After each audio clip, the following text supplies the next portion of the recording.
Hello friends, പുതിയൊരു വീഡിയോയിലേക്ക് എല്ലാവർക്കും സ്വാഗതം. നമ്മളിന്നൊരു വെജിറ്റബിൾ ഫ്രൈഡ് റൈസാണ് തയ്യാറാക്കുന്നത്. അതിനുവേണ്ടി പാൻ അടുപ്പത്ത് വെച്ച് 2 ടീസ്പൂൺ എണ്ണ ഒഴിച്ച് അതിലേക്ക് ചെറുതായി അരിഞ്ഞ വെട്ടല്ലി വെളുത്തുള്ളിയും 2 പച്ചമുളകും ചെറുതായി അരിഞ്ഞതും ചേർത്ത് കൊടുക്കുന്നുണ്ട്. അതൊന്ന് ലോ ഫ്ലെയിമിലിട്ട് വഴന്നു വന്നതിന് ശേഷം നമ്മൾ ഇതിലേക്ക് പച്ചക്കറികൾ ചേർത്ത് കൊടുക്കും. പച്ചക്കറികളായിട്ട് ഞാൻ എടുത്തിരിക്കുന്നത് ക്യാബേജ്, ബീൻസ്, ക്യാരറ്റ്, ക്യാപ്സിക്കം, ഇത്രയും പച്ചക്കറികളാണ് എടുത്തിരിക്കുന്നത്. അതുകൂടി ചേർത്ത് നമ്മൾ ഹൈ ഫ്ലെയിമിൽ ഇത് വഴറ്റിയെടുക്കണം. പച്ചക്കറികളൊന്നും ഒരുപാട് വഴന്ന് പോകരുത്, ഒരു ഹാഫ് കുക്ക് ആയാൽ മതി. നമ്മൾ ഫ്രൈഡ് റൈസൊക്കെ ഉണ്ടാക്കുമ്പോൾ വെജിറ്റബിൾസ് അത്രയും മാത്രമേ കുക്ക് ചെയ്തെടുക്കാറുള്ളൂ. ഇത് വഴന്ന് വരുമ്പം നമ്മളൊരല്പം ഉപ്പ് ഇതിലേക്ക് ചേർത്ത് കൊടുക്കുന്നുണ്ട്.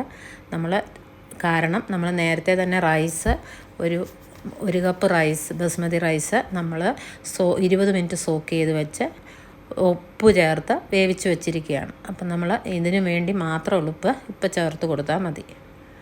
അങ്ങനെ പച്ചക്കറികളൊക്കെ ഏകദേശം വഴന്ന് വരുന്നുണ്ട്. ഈ സമയം നമ്മളിതിലേക്കൊരു സോയാ സോസ്, ഒരു 1.5 ടീസ്പൂൺ സോയാ സോസ് കൂടി ഇതിലേക്ക് ചേർത്ത് കൊടുക്കും.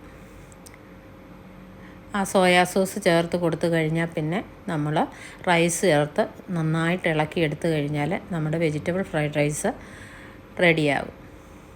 വളരെ പെട്ടെന്ന് തയ്യാറാക്കാം.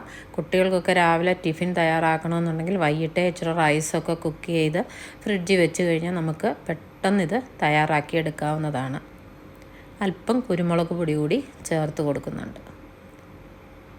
അങ്ങനെ നമ്മുടെ രുചികരമായ വെജിറ്റബിൾ ഫ്രൈഡ് റൈസ് റെഡിയായി കഴിഞ്ഞു. ഇതിൻ്റെ കൂട്ടത്തിൽ അല്പം സലാഡോ പപ്പടമോ അച്ചാറോ ഒക്കെ ഉണ്ടെങ്കിൽ വേറെ സൈഡ് ഡിഷസ് ഒന്നും ഇല്ലാതെ നമുക്കിത് കഴിക്കാൻ പറ്റും. അങ്ങനെ റൈസ് തയ്യാറായിട്ടുണ്ട്.